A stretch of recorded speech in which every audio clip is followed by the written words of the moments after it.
to all of our guests today to this webinar that we've jointly organized with the Board Director Association of Turkey and IFC. So for most of you know IFC. IFC is the private sector arm of the World Bank Group. And myself, I lead our Nominee Directorship Center. We invest in client companies, and when we have the opportunity and the right to do so, we nominate directors to the board of these investee companies. So a lot of you are here online today, but I also want to make sure we extend a warm welcome to all the members of the Board Director Association of Turkey. So today we have an interesting session on ESG oversight and the role of the board. And as you know, things are changing quite fast, both in terms of regulations, but also stakeholder and investor expectations. So we have a terrific panel today that we set up in terms of wanting to have a bit of the angle of the board, of course, but also from the angle of a sustainability officer and from an investment perspective on how things are changing on investors' expectations. And of course, we'll look at IFC's views on that. So it's my pleasure to welcome Mehmet Sami, who you might know is the chairman of the Board Director Association of Turkey, but he has also extensive boardroom experience, and especially on sustainability and sustainability matters discussed in the board. So he's had over 30 years of experience and sitting on a number of boards. Then Hande Bayar, who's currently the sustainability officer of, and I'm going to say it wrong, Hande, so of a European bank, and she can say more about her experience, but it's been an advisor on sustainability matters for over 10 years for a larger and smaller corporation. And of course, my friend Merima Zubcevic, who's IFC's corporate governance lead for global and European matters in terms of corporate governance. So Merima advises our investee client companies on corporate governance and also takes part in the appraisal of investee companies in terms of how they are doing in corporate governance. So I don't want to bore you with long bios. You've got them also in your invitation, but we do have today also to kick us off a little poll question, and I'm going to ask Mehmet to introduce the poll question, and then we'll go to our panelists. Thank you. So the poll question is launched. I hope everybody can see it. This is the question is, how does your board oversee ESG? And with a single answer, if we can start giving our answers as quickly as possible. This is for us to understand what type of audience we have and what's the kind of background in their expectations, etc.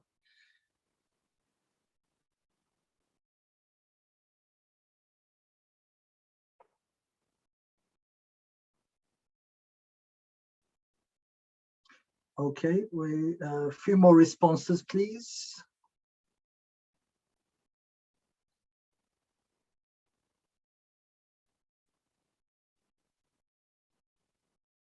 Okay, so if you allow me, I'm going to end the poll now and share the results. So maybe our panelists could take notes. This is how we have voted. Thank you for that, Mehmet. And interesting that 12% have no governance structure in place to handle ESG matters. But and we can further discuss the results of this poll. But I'd like to first hand over to Mehmet, and let's talk about first a little bit about the big picture. So how do you see trends evolving on ESG? Where were we at? Where are we today? How do you see some of the regulations coming and impacting the work of the boardroom on ESG matters and some of the trends. So Mehmet, if you want to start, that would be great. Thank you, Marie-Laurence. Hello, everyone. So in terms of why the board needs to deal with ESG, my short answer is that the rules are changing, and I'm going to expand on that in a minute. So as mentioned in the bio, over 30 years, my view of looking at ESG matter is from a multi-angles. I look at both from a strategic investor, financial investor, including private equity shops, and from a corporate perspective. So during the last 30 odd years, we witnessed that parties have realized the benefits of corporate governance. So that was the umbrella concept. Why? Because we wanted to be different in the eyes of stakeholders. We wanted trust. So corporate governance gained ground. And where did this happen? It mostly happened in what we call the West, US and Europe, mostly, but now spread all around the world. How did this happen? Mostly by regulators setting rules on governance, and also by investors evaluating and rating corporates and investments by giving either discounts or premiums. So, sadly, this model cannot be copied. So there is no one model, even for the basic corporate governance principles, that you can copy. There are no perfect models. We're experimenting. But what is happening is that global standards are about to come. So that's why I say rules are changing. And in fact, some people have said on the ESG, this is to prevent, quote, globalization of selfishness. So we want a global governance standards. So we are witnessing, and I think Hande will elaborate later on, that there are literally a lot of changes happening on the stakeholders front. Or in other words, the drivers of sustainability are changing. And I just wanted to remind what they are. I think Hande will elaborate later. Regulators are setting standards. The supply chain demanding new conditions. Investors and creditors are introducing exclusion lists, believe it or not, at the moment, especially the passive investors. And customers are showing their preferences. So this is a major change, and we will talk more about that, I think. So in terms of why care while managing, and I think I'm going to talk about ESG will have financial impacts. And I could say 3 of them is going to be the most important. The first impact is going to be a ratings impact. As we all know, we were used to credit ratings where we'd see the financial impact of a credit rating. But now we're about to have ESG ratings. So as a board member, we must understand that not only we will see a financial impact, we may see an equity impact as a result of these ratings. The second is insurance impact. And clearly, those of us who are involved in the early risk detection committees or boards, insurance is a good mitigation tool, and the premiums for climate risk are constantly increasing. So that's the second. And the third, and finally, again, it will be expanded, the regulatory impact. So the acronyms are all known to us. CBAM, the Carbon Border Adjustment, and ETS are all about to a fact of life very soon, mostly in Europe, and those we trade with Europe, but I'm sure it's going to be also be used in faraway markets as well. So besides these, obviously, why are we caring for ESGs? We want a good brand. We want to increase confidence. And we want to be a preferred supplier. Because if we're selling it to a big multinational, they would want us to have certain rules in place. So it's going to be pushed down on us as a supply chain member. So accessing finance. We may talk during this conversation, the sustainable finance. Actually, we're proud to be part of as BDA, the association, IFC's ECA regions, ESG and sustainable finance network. We're seeing already a lot of impact on the finance side.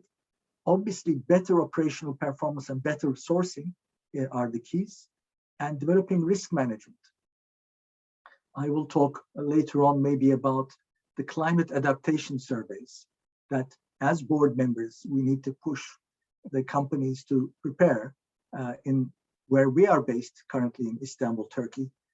This is a new topic, climate adaptation surveys, but it is really needed because IPCC has already given code red, and we will talk more about that later. And better relations with other stakeholders. We need to listen to stakeholders, which is key subject of my thesis. And finally, we want to create value. And before I finish, this creating value, I believe that we can actually create value with ESG, because I can give a few examples. Cost cutting is going to be one way forward. By recycling, reusing, circular economy, we can actually cut costs. Productivity optimization is another value creation. Here we're talking about initiatives like the Zero Waste Initiative, which is becoming a big subject in Turkey at the moment. Third, new tech. This is all about new product development. We talked about solar, energy storage. This is going to be very, very important. And in fact, so much important. We are now asking the boards to say, do we have a green product? If we have a green product, how can we categorize this as a green product? So these are all new questions. And finally, new business models will emerge. Do not forget, ESG will create risks and opportunities. And as part of the opportunities, we need to pay a lot of attention to our R&D, to our innovative cycles. How can we innovate our services or products within a company is going to be very important. So we need to make sure that these innovations are very useful for a cleaner world, a social world, and in a good governance world. So all in all, consumers and investors, everybody is going to care about the transition. And I think the management role, the C-suite, is going to have a lot to do. So we should be encouraging the C-suite, where we will later talk about maybe how we can actually do that to focus more on these ESG matters, because at the end of the day, it's all going to come back. Either, as I say, there's going to be a carrot or the stick. So companies, what do you want to have? And the European Green Deal is obviously a very important initiative. And I see this as a stick about to hit us for all of those who are going to trade with Europe. So we really need to be careful and adopt our strategies accordingly. And I think I will stop here, Mary-Laurence, if you... Thank you so much, Mehmet, for this introduction. And, there's always a lot of comments of where does ESG start and stop? And you have already brought in the element of sustainability and climate. And although there might be different angles and different aspects to it, that certainly is something to take a look at. So you mentioned, trust, stakeholders, ratings, regulations. I just want to ask you just a quick follow-up question on risk. So for a board of directors, what do you see are the major risks if the board does not have its eye on ESG matters? Okay, so there's going to be quite a lot. First of all, it depends what type of company or corporate we are in. So whether we're family-based or we are a PLC, publicly listed entity. And I think there's a difference. And of course, the third one being owned by a financial investor, private equity portfolio company. So it all depends where we are. But at the end of the day, we're going to be rated in the eyes of others, what we call the drivers. So the risks are, the regulators are about to introduce a lot of things. For example, currently, in the case of Turkey, we have new ministry. And because we're part of the customs union with Europe, We have a clear deadline as to when the carbon border adjustment mechanisms, etc., will be implemented. So if the company is not prepared enough, it may even stop us exporting our products into Europe, or the cost of such exports are going to be prohibitively high because of either the taxes or the trading systems that are envisaged. So the regulatory drive is going to really impact us.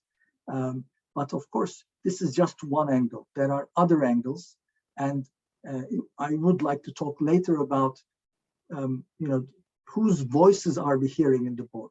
So the key risk is not listening to the voice of the stakeholders.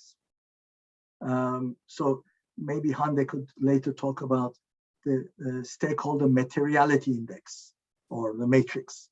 And here we really want to, hear the voices of all our stakeholders, be it our employees, our customers, the local authorities, etc. So that is going to be another angle. Thank you. These are just some of the topics. Thank you. Thank you. Very interesting. So you're pointing to the important function of compliance as also more regulation come up, and how that can also be a disruptor to business if you're not in compliance. And I just want to remind ourselves that aside from that, right, environment, the E, so if you spill chemicals in a river, that's not going to look good on your company. If you have issues with the labor, that's not going to look good on your company. So just that as we look at regulation and pushing the standards up, there are some basics that any board should have in mind and ensure is properly covered.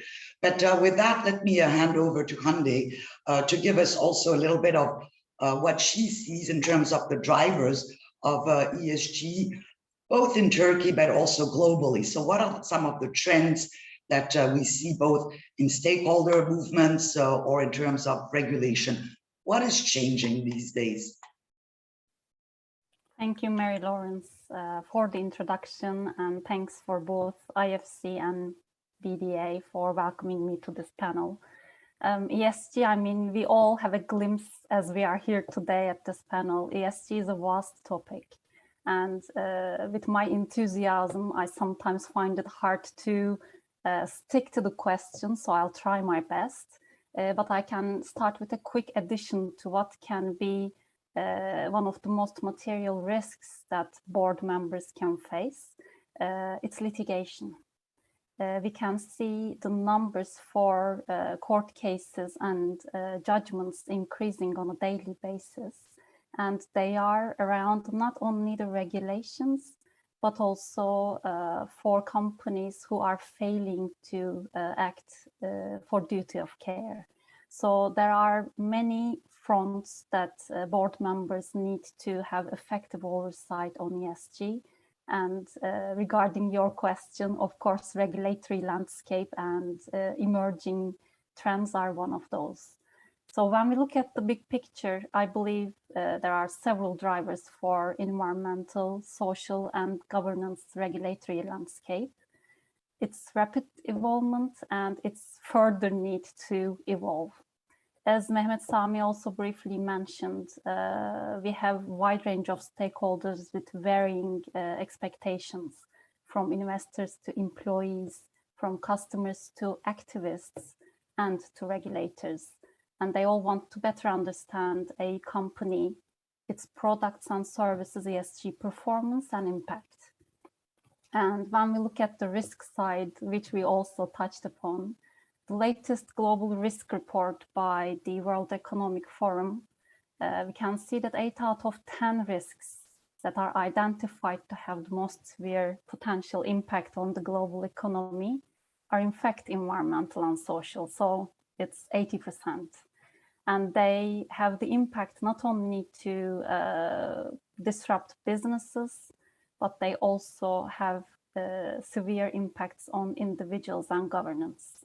So there is no escaping unless we adequately address these risks and hopefully capitalize upon associated opportunities. I mean, today we all know that ESG investing, ESG funds, ESG commitments have recently become quite mainstream. But this also brings together a concern of greenwashing, or to better put it, ESG washing. Therefore, regulators, investors, their approach to ESG is intensifying quite rapidly, and they scrutinize this topic more and more. In fact, just a brief example, according to a Harvard Law School Corporate Governance Forum, there was a recent study conducted by a stakeholder advocacy group, and they have found out that 60 out of 94 ESG funds fail to adhere closely to ESG investing principles. So we can see that key to effectively addressing ESG is having monitoring and transparently disclosing related qualitative as well as quantitative information. In fact, the main barrier for the widely discussed topic under ESG, which is climate change, inevitably finds its way to every ESG discussion. The main barrier of effectively addressing climate change is data availability and transparency. And when we look at the current and upcoming regulations, we can see that most of them are associated with standardizing disclosure, be it corporate reporting, be it coming up with labeling or taxonomy approach to classify assets, also label activities, whether or not they are green or social. So considering some ESG issues like climate change, diversity, health and safety that are relatively more discussed and advanced, there are still quite a lot of topics that are at their infancy, like biodiversity. We really need to better understand. Or there are some new topics, as Mehmet Sami also mentioned, emerging technologies and their impact on our lives, or data privacy. So definitely further standardization and therefore further regulatory development is in the horizon. Additionally, I just mentioned about the litigation case, but there is a wider angle to it. Some jurisdictions as well as businesses, they are quite eager to tangibilize their effort to achieve the 17 Sustainable Development Goals set by the UN. And they use regulations as a tool to encourage this process to achievement of these goals. So to sum up, I can have two main answers to why regulations, because ESG regulatory development are closely tied with risk and opportunity management. I think it's one of the main drivers. And as said before within the panel, meeting varying and increasing stakeholder expectations that are the, let's say, determining factors for regulatory development, in my view. Thank you. Thank you very much, Hande. And you brought in also, again, climate, saying it's difficult to talk about ESG without talking about climate. But in that big bag of ESG, so it's ESG plus C, one of my concerns in terms of the trends that we are seeing is, because there's such a focus on climate these days, is there a risk that everything is kind of a bit confused in that bag and that we forget about some of the basics of ESG as we focus on climate mitigation, ratings, calculations, footprints, carbon, and so on? Is there a risk there that we kind of forget about the basics of the E and the S? There certainly is, and I think there's two different approaches to this. One, we inevitably end up discussing climate or prioritizing it because it's #1 risk on the agenda. The impacts are not adequately addressed, and there are still unknowns, as I mentioned during my response to the first question. The data availability is not there, and that being the #1 risk that we face, it inevitably makes it the top agenda. But on the other hand, we mustn't forget all ESG topics are interrelated. So whether we discuss climate, it has a huge social impact, and other ESG topics also enable or disable climate impact or support us during mitigation and adaptation efforts. So yes, in a way, I don't think it's quite right to summarize or have an equality of ESG equals to climate. But on the other hand, I can see the inevitability of us running out of time to address or effectively manage climate impact. So it's, in other ways, it's the nature of discussions nowadays, but we mustn't oversee the huge potential and impact ESG has as an overall tool. Thank you for describing a bit the intersection and basically the complexity of all these moving parts. Let me turn over to Marima, and from Marima's view, obviously IFC has been a leader in ESG for many years and at the forefront of what can be done. But it'd be interesting to hear also from Marima how she sees, generally speaking, and from IFC's perspective, how investors' attitudes are evolving on ESG matters. Sure, thanks, Marie-Laurence. And it's really nice to be here today. I'm always happy to work with my dear colleagues from BDA, and very nice to see Mehmet as always, and to meet Hande as well, because I'm amazed by what they do in the association and how much they've achieved in a relatively short period of time.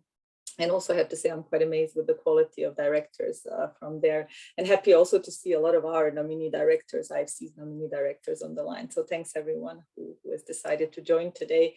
And I do want to start by reiterating something that Marie-Laurence, you hinted to, and Mehmet and Hande also picked up on, which is that when we talk about ESG, it's such a huge topic and there are so many facets to it, that it's not that easy to decide what is important to say that people have not already heard about. So, you know, when I was thinking also from the perspective of investors and how we are looking at how they evolved, the first thing that in a way comes to mind is the bigger picture again, right? Which is how investors' perspectives as a whole have evolved, because we have to, I think, start from there, you know, start from the fact that we definitely are long away from the times when risk-adjusted returns were the only metric of investment success, right?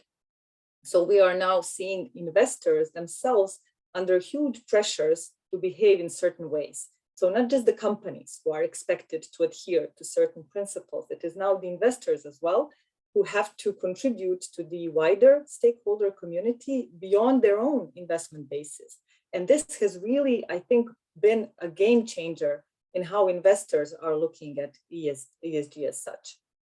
So when we are looking at where we are today, and Mehmet actually touched upon this already, it's an interesting situation in which the fixed income, the equity, passive or index investors, they all now have expectations and they all have approaches to what kind of impact they would like to see from the companies where they invest, but also what they want to leave for their stakeholders. And then on the other side, super importantly, we have you as directors, right? Everybody who's on the call today and who is thinking about ESG from their own perspective and trying to understand how to reconcile the funding needs of your specific company and then your own company purpose and your own way of looking at ESG beyond what we can consider an investor-driven push for better ESG outcomes. And then, and Hande has really talked about this very nicely, so I don't want to spend too much time on it, but there are other forces and factors that are at play that influence both, again, the investors and the companies. And these are, first and foremost, the regulatory requirements, which are, and she put it very nicely, it is something that is pushing us somewhere where we'd probably not get there ourselves in time. So it is important. It's obviously very much centered on climate, but it's gone beyond. I mean, it actually, the climate is coming now more and more, and it was before more on the ESG front. And then we have the urgency of the climate action, obviously. We also cannot forget, and this has huge ESG implications, the geopolitical rumblings, if I can call them like that, that are currently very much front and center on everyone's mind, and the implications on the businesses and their footprint. And then we have the pandemic, and hopefully soon also the post-pandemic recovery. So when you think of all these aspects and all these external factors that are also impacting the ESG standards by the companies and again by investors, we see what a crossroad we're at, and hoping that that will lead actually to good longer term outcomes. So when you look at that and when you consider how the investors are looking at the companies, because that's what we are focusing on most here today, it's really, in my view, two-pronged. Basically, the approach is two-pronged. So on the one hand, they're looking at the impact that you are leaving on the outside world and considering how to reconcile that with what they stand for. And this is, I would call it, a more traditional approach to ESG. And then, and again, very much prompted by the climate urgency issues, they are now also looking very much into what's happening in the world and the way that is affecting you, because this is something that is now being very much looked at from the perspective of influence on specific industries, on individual companies, and then the pandemic has especially reinforced this way of looking at how it is that the world is impacting you, and this is the so-called double materiality. Right, that the regulators are also very much centering their action on and incorporating into their proposals. So now, if you are a board member who has to think about ESG and who has to think about, how to approach the investors, the regulators, and how to look at these different facets, you really have a big job on your plate. And as Mehmet and I were discussing in preparation for this meeting today, there's a lot of talk about ESG, but there's actually very little understanding of what it is and how complicated these issues can be and how they can make or break, the destinies of companies. So, and this is what the investors are afraid of, really. They are afraid of how you, by your action and how external factors influencing you can make or break your company destiny in a way. And then when we have to, I think, also be very careful when we're talking about ESG to be clear that they do not affect all companies equally, and also that there's a difference between E and S and the G. so it goes both ways, because the environment and social issues are very much these days looked at through the prism of materiality. And this is where, and we've come a long way, but there's still work to do. This is where the standardization is very important, and standardization in terms of industry, in terms of geographical characteristics, regulatory environment. So this is where you really need some standards to know how to look at the E and the S. And what we're hearing a lot these days is a good example of the Sustainability Accounting Standards Board, the famous SASB's materiality map, as, for example, one of the tools, and there are others, that guide investors on how to assess ESG risks in their portfolio. Because investors, just like the companies, are also not still completely clear on where to put the focus and what to consider in terms of probability and the impacts as high, low, and medium risks. And then, luckily, if I may say so, on the G side, there is a little bit more consistency, if we can say, by the investors, because these factors on the G side do tend to apply to all companies, usually in their portfolios. So these would, for example, these days particularly include focus on executive compensation, on board diversity, which is obviously a very big topic. And now also, interestingly, more and more focus on the quality of the audit committee specifically, because again, of the big link between how that committee is functioning and the outcomes that one can expect from the company. So what I would also like to add is, I think that what we have these days that we perhaps did not have before is the increasingly strong voice by the companies themselves, who are now the creators of their own narratives. And they are more and more able to influence ESG standards on the market and influence investor behavior, actually, and the standards that they then in turn implement. So we hear very much these days about purpose. We hear about it, honestly, I think more than ever before. So especially with the pandemic, which has put corporate purpose at the very center of existence, obviously, and particularly in showing how critical it is to an organization's ability to change and to respond to unforeseen external risks. So this is where now there's a very clear expectation to have an effective corporate purpose that is directly linked to the business strategy.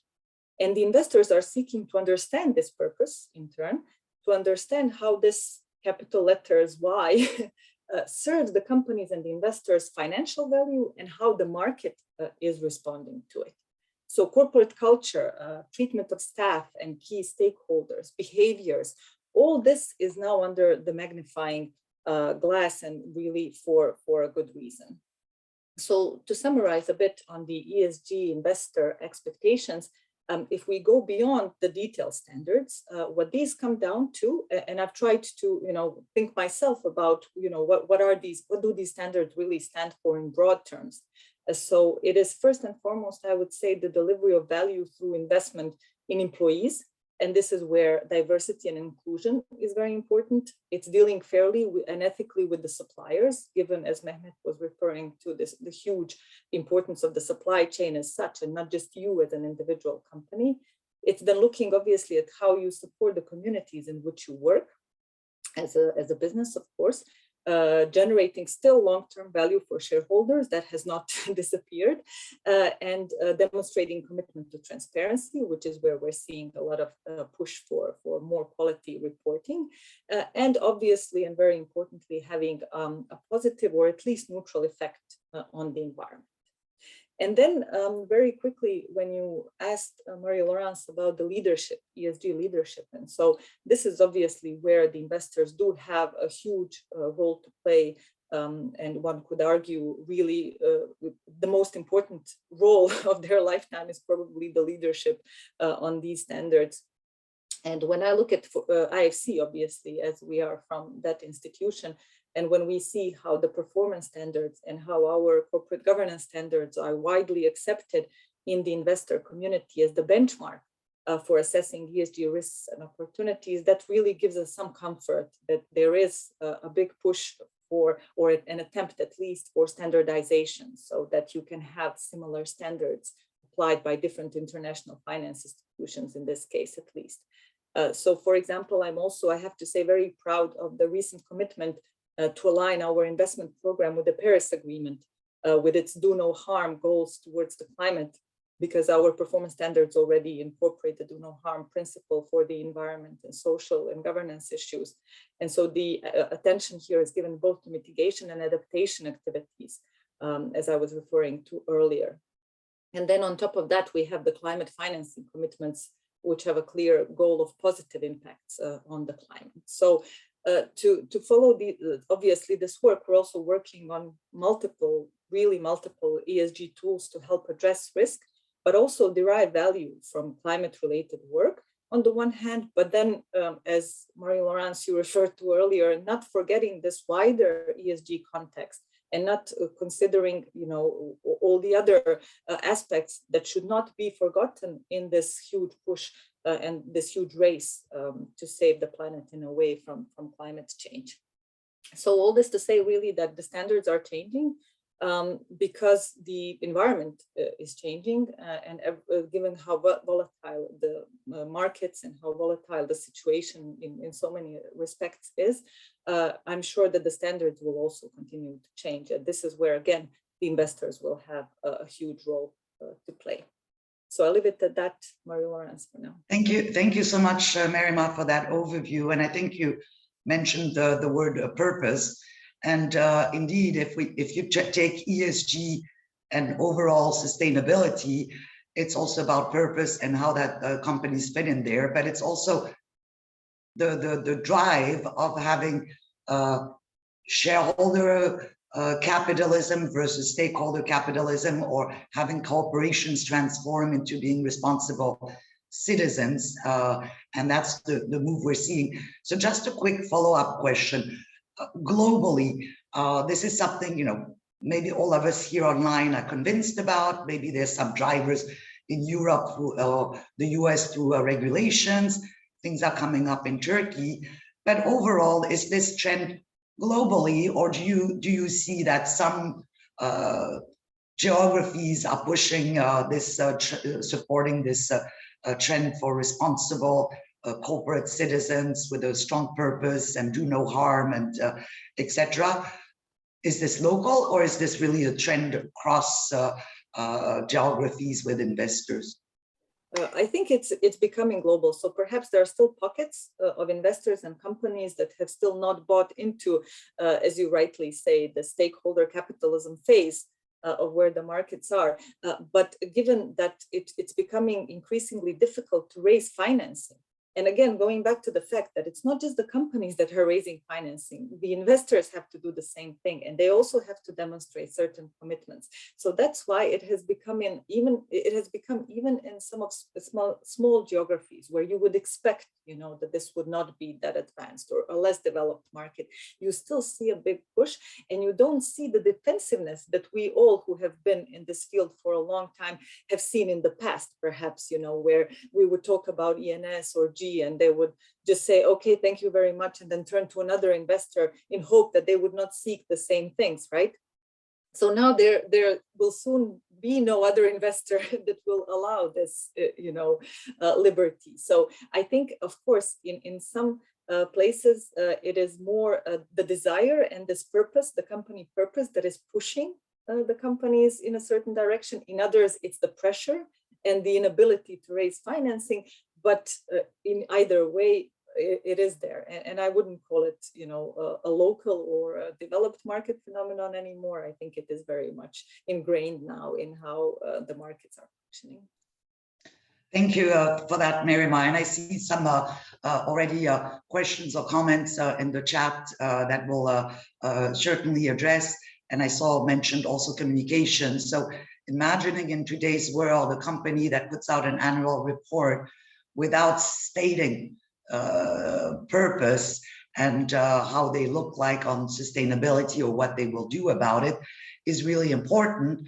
But as Hande also mentioned, while making sure that it's not just words or greenwashing, you know, that you don't just say the blah blah in a nice report, but that you have also the action behind it. So we'll move now into our second phase of the panel, which is going to focus more on specific individual practice that our panelists have had. And for that, we're going to have another poll question, which I'd like Hande to introduce. And I think Mehmet is clicking the button. Thank you, Marilu. So we have an interesting question for you. And this is, what is the most important enabler for effective board oversight in ESG? We would kindly ask you to choose one option, and they are board diversity, integrating ESG in board member nomination process, or linking ESG to executive remuneration. Thank you.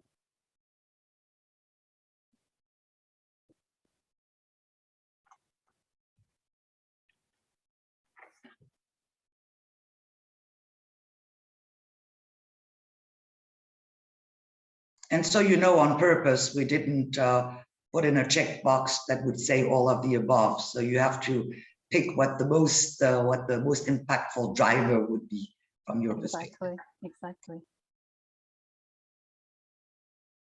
And we have our poll results. We can see. So that's very interesting, right, Hande? That people think that you know, the proof is in the pudding. So compensation of senior executives matters, and having a KPI for their compensation linked to ESG might be the most effective. But that's where also it's interesting, like in terms of especially the companies on whose board you sit, that having a governance or comp committee on the board is not something we have too often.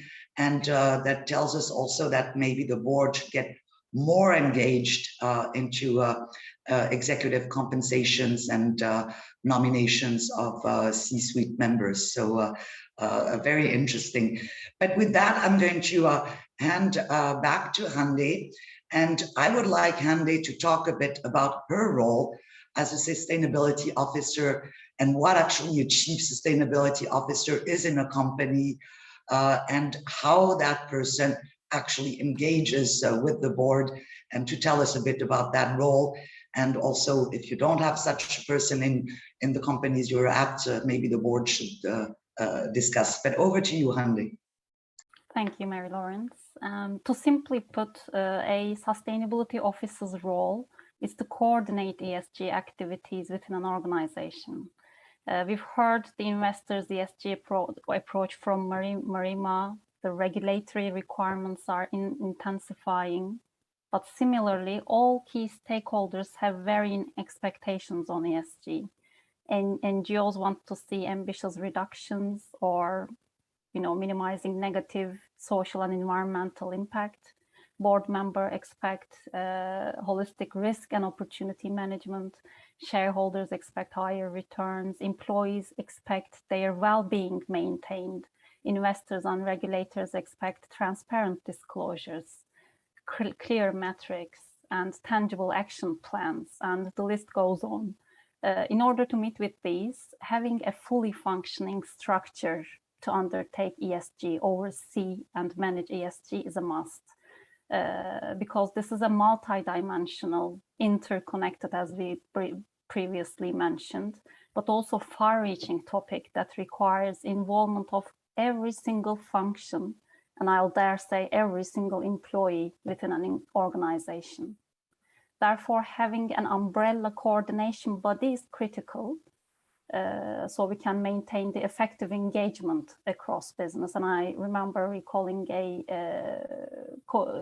comment about that in the chat box: effective communication, not only internally, but also externally. So in other words, I believe a sustainability officer's position is probably the second most privileged after the CEO, because she or he has the luxury to engage with every function based on their responsibilities, their strategies, their risks and opportunities, and way of doing business. We can say, yes, human resources or risk management teams are also interacting with each function, but this interaction is only in order to execute their own responsibilities and mostly limited to certain aspects. So it doesn't capture the holistic role that particular function has within the organization's overall success. So a sustainability officer is in the position to listen, understand, and challenge a particular function on their value creation process. Yes, in my point of view, this is a privileged position, but it also has some fundamental challenges.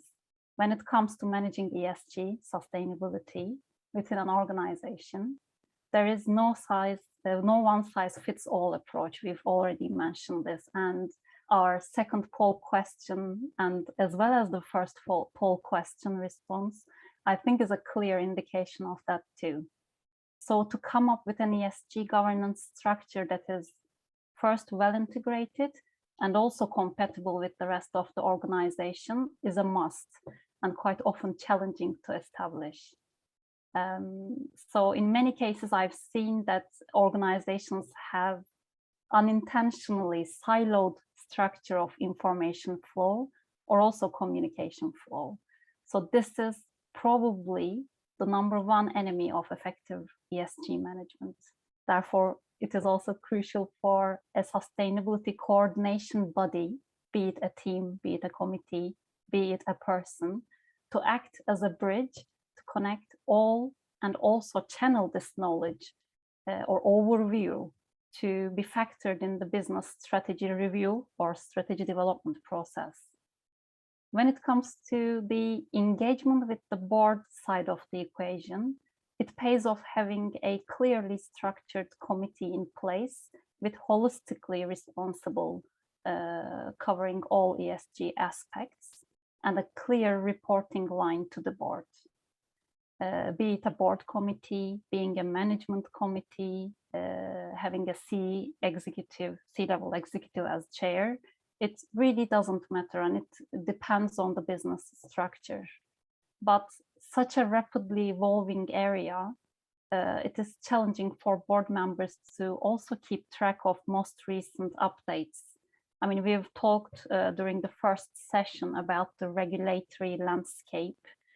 Just to put a number, in 2021 alone, there were over 1,000 individual ESG policy measures adopted, and this equals to by folds what was introduced in the previous 5 years combined. So it also varies across jurisdictions as well, sectors, geographies, as Marima also mentioned, and the environment, the ecosystem the company operates in. So to have such a committee or an appointed responsible, this not only enables effective management of each ESG aspect, but also ensures timely, if not proactively, channeling information within the organization across to the board. To date, I've seen several different ESG governance structures across different sectors, locations, or unique company structures. This shows the importance of understanding our unique structure as a business and developing the most applicable structure to undertake ESG issues. When we focus on enablers, I'll sum it up to the board and our poll 2 question. Having an up-to-date and challenging board who constantly pushes us to get better, I think is a powerful source for a sustainability officer to achieve the maximum potential. Thank you. Thank you so much, Hande. I'd actually like to push you a little bit on even the more practicalities of your role so taking, for example, now your current role with Credit Europe Bank. Who do you report to? First question. Do you have free access to any board members, or is that controlled? And 3, what do you think should be actually the skill set of a sustainability officer? Right, so you need to be able to deal with compliance, but you need to be also able to oversee and have engineering skills to see what actually the company is doing in terms of environment. Then you need to also understand the labor laws and what's happening with employees. It seems like a huge role and huge skill. So who do you report to? Do you have free access to the board? And do you have a team working with you? So are you alone in that coordination, or do you have experts under you that are looking at different things? Thank you, Mary-Laurence. So to start with, in my current position, I report to our Chief Risk Officer, who is also a managing board member. And I have direct access to our CEO as well, who is pretty much hands-on. So in other words, I'm quite lucky, I would say. For the second question, yes, I have a clear line and access to our board members, and I'm very happy to say that they are quite ESG proactive. And as I mentioned, just at the closing of our of my question to your answer to your question, they are quite challenging. They are pushing me to really address and reach our maximum potential. I'm invited to every board meeting with not only the recent updates within the organization, I'm also responsible to keep them up to date of what's going on around us that can have an impact on us, be positive, be negative. So in other words, yes, I have full access to board members, and they proactively access me too, in that sense. And regarding your last question, the skill set, I think it's quite an important area.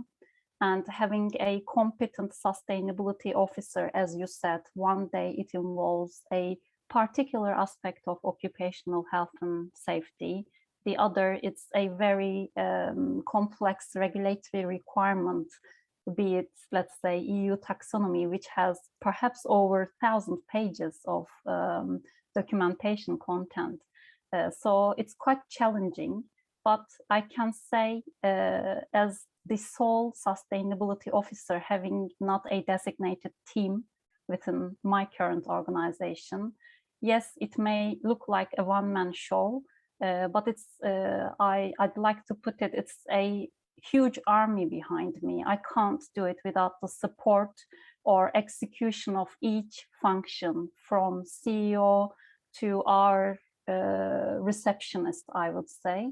So in other words, I'm a huge army. I'm quite privileged to get the support of each function, as long as I'm clear what they can do, what's their role, and how can they do it better. So in a way, yes, one-man show with a huge army behind. Thank you so much. And let me turn to Mehmet now. And Mehmet, with your huge experience on boards, multiple settings, how has actually ESG been embedded in the board, if at all, and in what manner? And in what manner do you communicate with senior management on ESG matters as a board member? Thank you, Mary-Laurence. So I'd like to also remind our audience to put additional questions as much as possible after we're about to answer them as well. So firstly, yes, very good question. Or the question is how to create an ESG strategy at board level.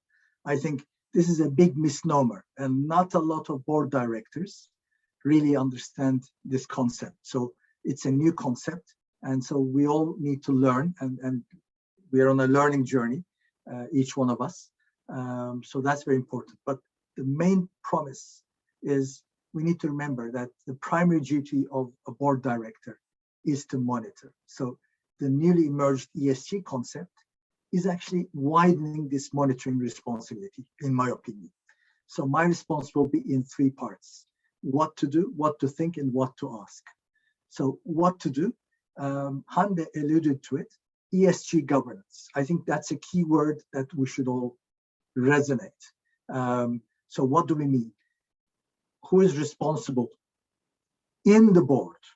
Is it the whole board, individual member, etc.? Do we have a board committee? Do we have a steering committee? And do we have working groups? So Hande just mentioned, I'd like to bridge the two. Hande mentioned about working with an army. One of the key things that I am trying to get across is we really must get this governance right. So there are many levels to it, but for example, the chief sustainability officer or the director should have all different working groups. And these working groups, if we're talking about the UN SDGs, and if we have, let's say, 6 SDGs aligned for our specific business, then technically the working groups should be responsible for each of these 6 SDGs. So that's, for example, a huge bunch of people at the operational side of things. And so the Sustainability Steering Committee or the CSO should orchestrate all of that effort. But it really is a two-way business. The board is not here just to see a report. The board must be responsible to see that it is done in a proper way and in a systematic way. So, and very similar to all my risk colleagues would know, in the risk committees, we have the enterprise risk management concept. We all know that it is part of our DNA. Risk moving up from bottom up. So similarly, ESG should be part of our DNA, but we are far away in, I think, any jurisdiction in that respect. It's only now we're realizing how deep this business is. And in fact, I also like to underline one I noted on the communication side. Everybody is talking about sustainability reports. Sustainability reports, we have it, you know, it's there, part of the annual report, etc. But hey, let's wake up. Reporting is not a proxy for success. So as a board member, seeing a sustainability report is only one communication tool. Is the system in it a methodology that is embedded and working bottom up and even top to bottom as well at the board level as well? So this is the fundamental thing. So second, what can boards do is the ESG strategy. So and I had a previous experience with Hande on this. So in order to get the board, we need the team to come up with a manifesto. So does the board have a manifesto that everybody puts their fingers on? So that can only be, in practical terms, worked by the chief sustainability officer or the sustainability manager and put in front of the board to discuss and debate. So this strategy is going to be very, very important. So basically, how to build a corporate culture, a new corporate culture, is the key, I think, theme that I would like to see and I'm pushing for. The second, I mentioned this before, whose voices are we hearing in the board? Okay, and so not just the shareholders, by the way. In a country like Turkey, where family-owned businesses dominate, you get to hear a lot of family voices, the shareholder voice. But ESG is all about hearing, first of all, discovering who the other stakeholders are and getting to hear about them. So that's what I refer to as the materiality matrix. We really need to understand, and there are some exceptional, I would say, good cases, but even best cases that is coming out of Turkey, both from the financial sector and non-financial sector. If time permits, if people are interested, I may talk a bit about them as well. So that is important. And one thing that I can give just a few numbers, in Turkey, we have like 61 companies now who are in the sustainability index in the Borsa Istanbul. And that is a very important milestone. And for all of those friends of ours in the audience who are within a PLC, this is going to be very important to be part of this indexation, especially as the stock exchanges are changing their methodologies. Now, the Turkish case is we've recently upgraded to Refinitiv methodology, which is all quantitative. So therefore, there is no, we will do this, we will do that. You need to prove by disclosing. Hence, one of our audience asked, what about the communication?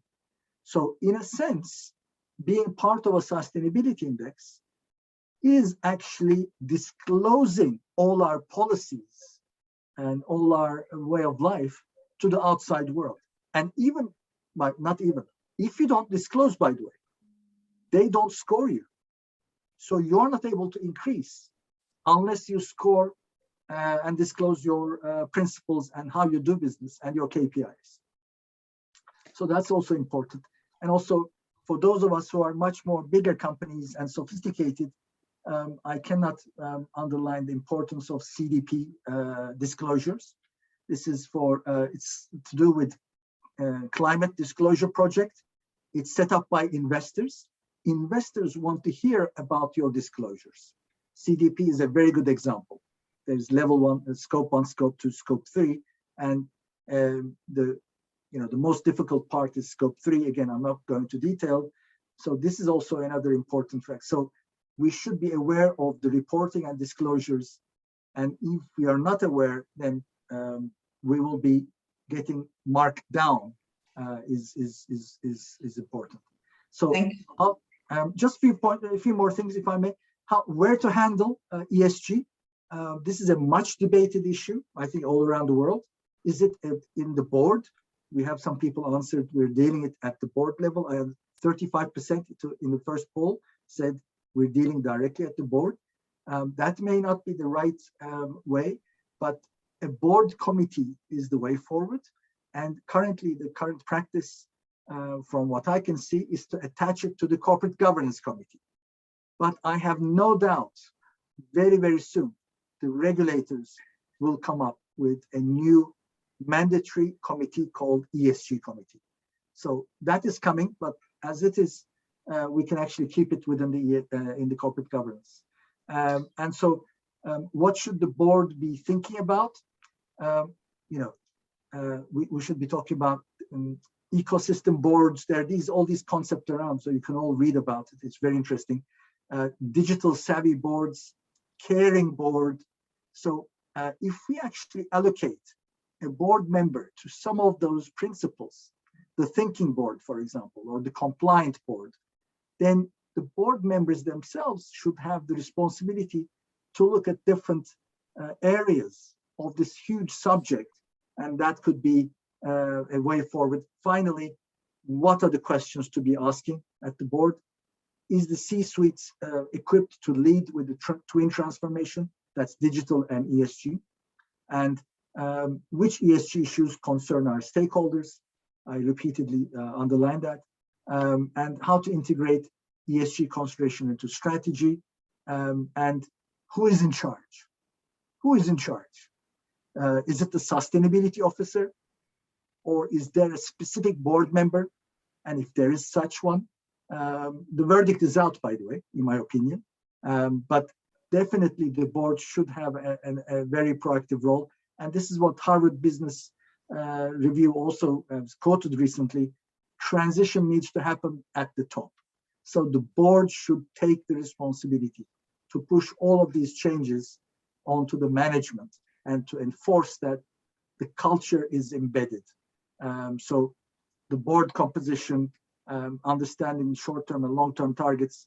And finally, Hande mentioned about data. May I just say, ESG is all about data management.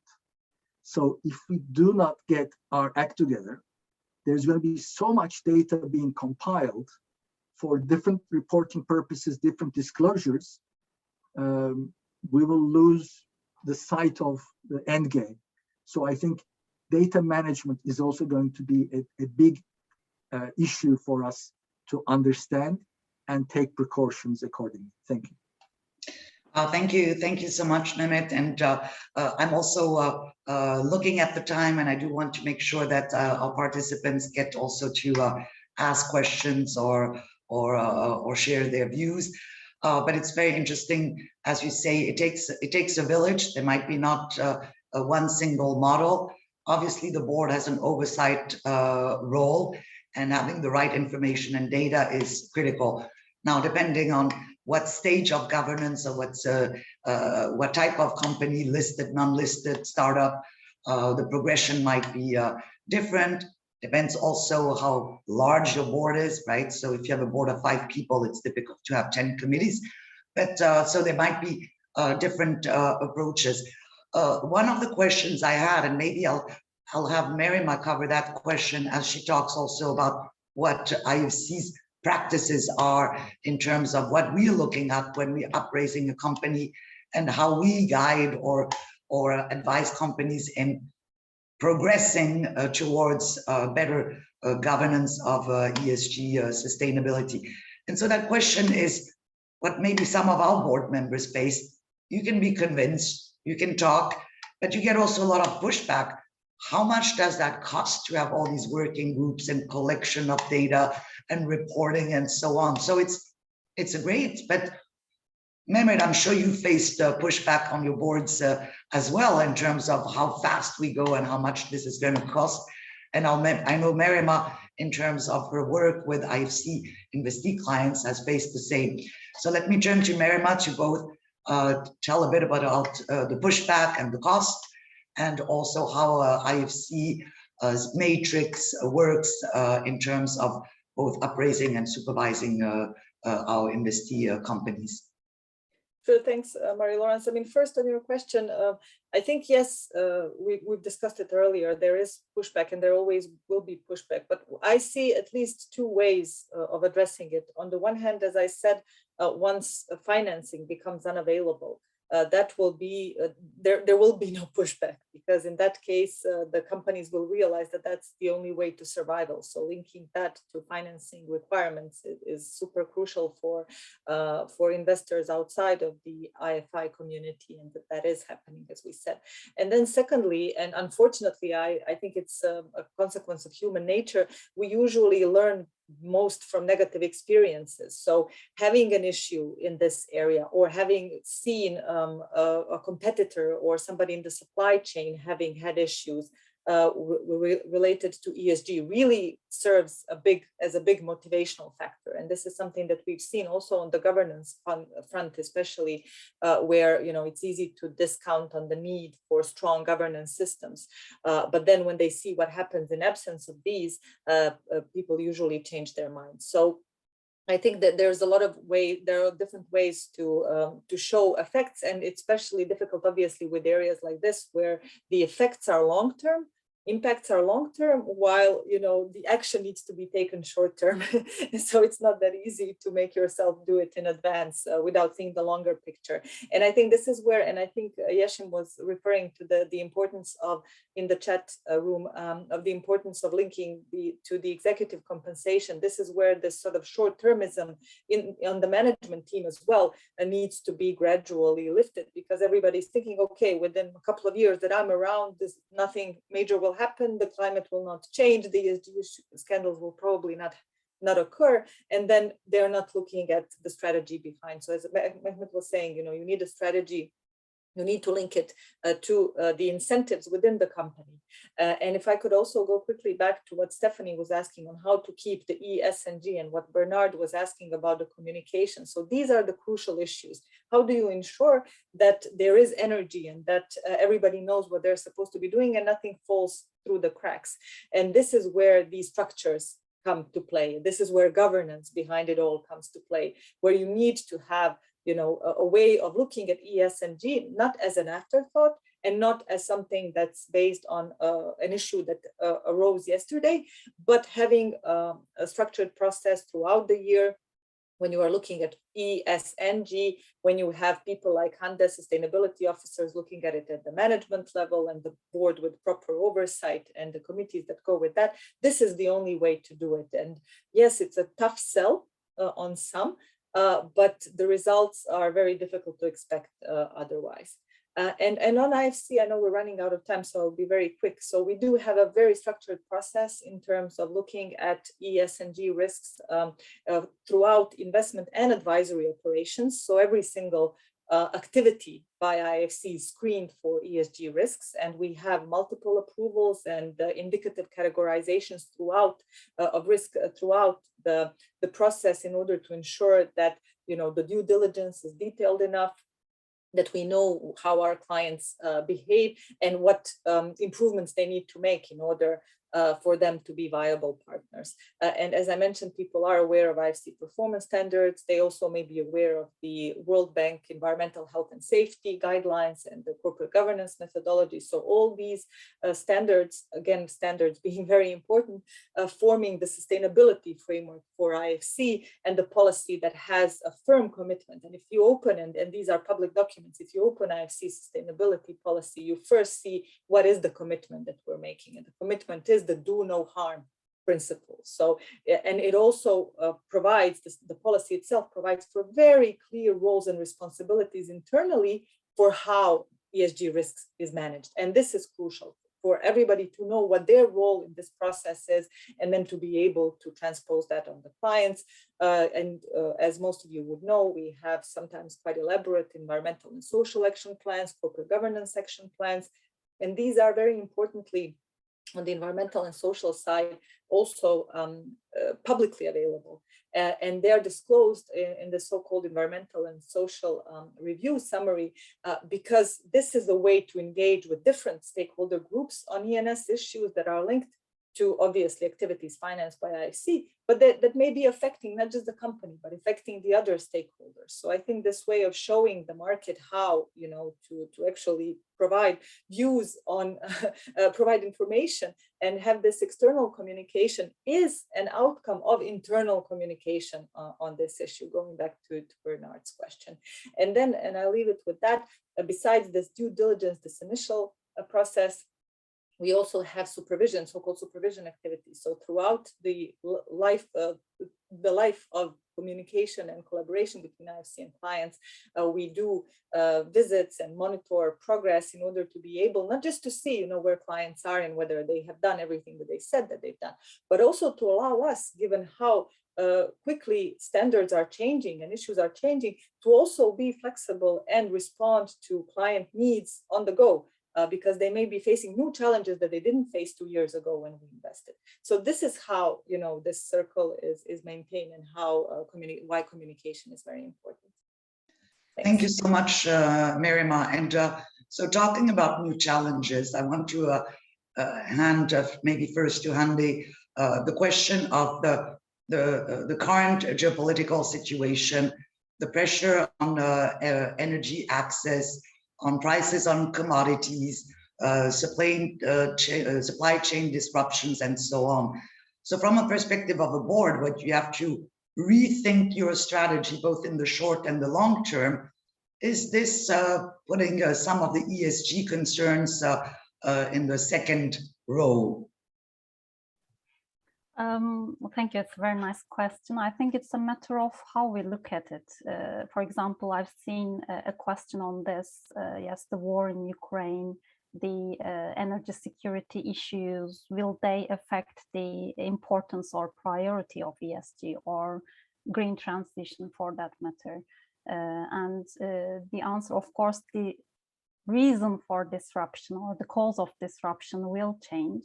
But when we have, for example, Paris alignment or green transition as the goal, it sometimes is stuck with having the access to finance or whether or not deploying it fast enough. But when we have such dimensions as ensuring energy security, national security, I think it shows the prominence, importance of investing in green transition. So I think depending on this disruption forces, it has both, yes, positive and negative impacts. I think supply chain disruption, pandemic is a very good example of that. Really, companies need to look at across their value chain and effectively manage all potential ESG issues that can arise. So in other words, I think I may be a bit subjective to this, but all disruptions can directly relate to ESG. So managing those, having a sound structure in place. And as Merima mentioned, I think it's a powerful tool to use double materiality as your action pathway. And to Bernard's question also, how can we communicate?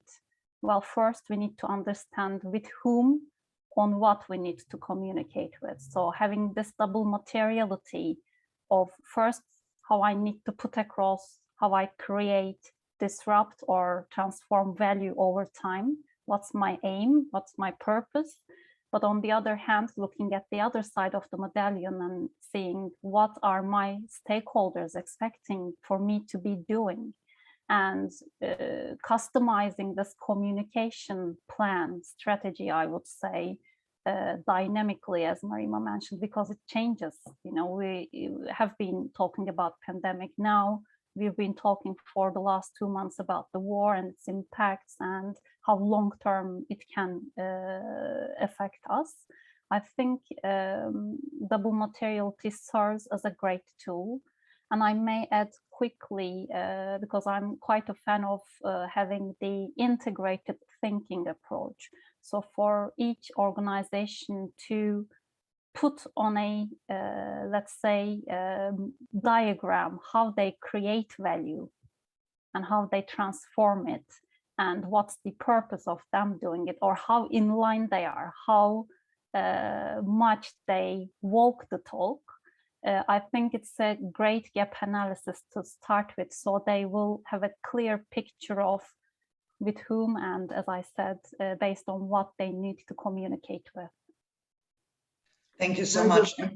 Can I add on what Marima mentioned, or the question to Marima on pushback and cost? Very simply on the cost side, within this ESG strategy that we try to create in a company and the implementation plan, everybody attaches their pillars and their SDGs. Great. But Marie-Laurence, the key question is, I think the board members should be asking, yes, we are going for X% reduction in this KPI or Y% increase in this KPI, but what is the CAPEX and OPEX allocation?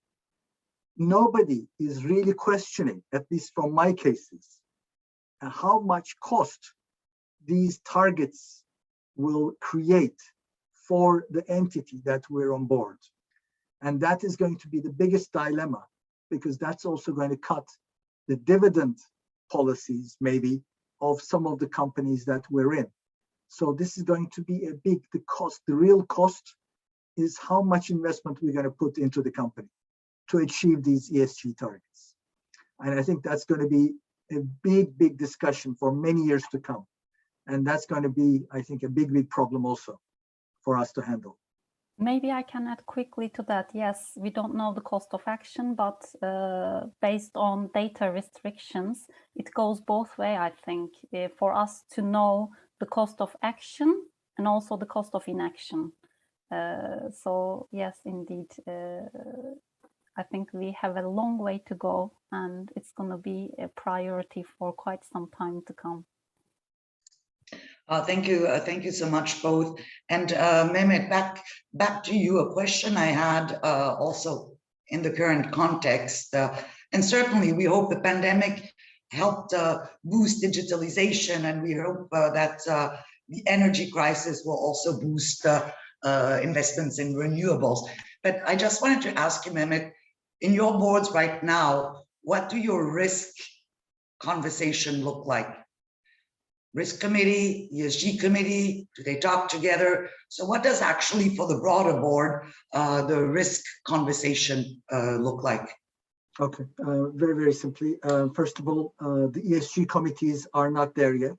To be very frank, only a handful of companies, I can name drop, companies like Arçelik, which is an electronics and white goods producer, the #1 in the Dow Jones Sustainability Index. They are very advanced, hence their scores. They have ESG committees as part of their setup. Other companies that I'm on board, we're in the mode of establishing these committees. So we're not there yet, but the subjects being discussed on the risk committee is part of, again, these are all PLCs, let's not forget, and they have all enterprise risk management principles, and they have the risk heat maps, and out of those we select like the top 6 or 8 strategic risks. So and among these, unfortunately for us, earthquake is always a stable risk factor, for example, in my country. So moving that to the side, supply chain, finances, and of course, being an emerging market with a volatile economy, very important indeed. And other topics, we look at what's the litigation situation, for example. We look at COVID and the impacts of COVID. So within the data protection laws that allows us to gather information, we look at how many of the personnel in the company are double or triple vaccinated.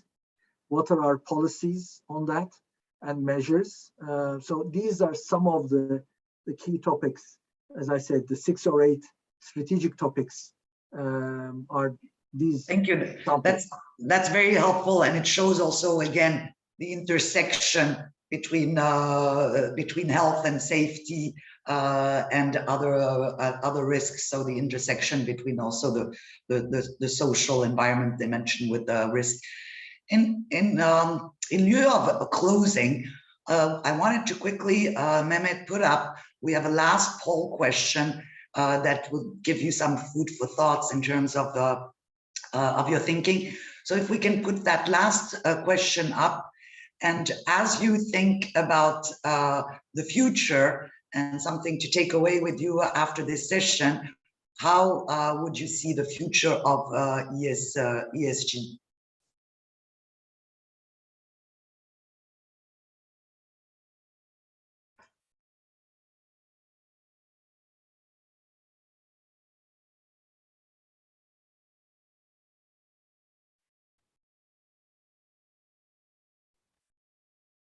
And of course, there's always wishful thinking or reality. So what you hope it would be and what you think it would be.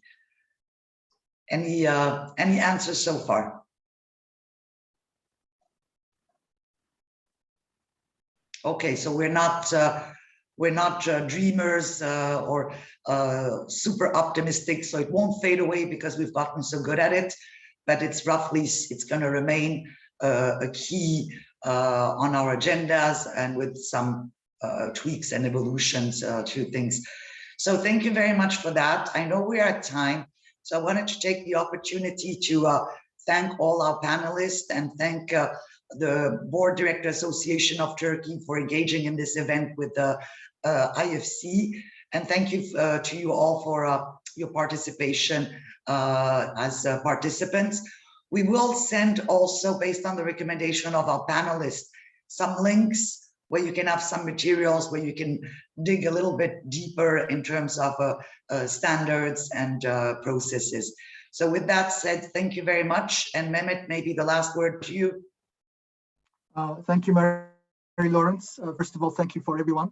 It's been a very fast 90 minutes.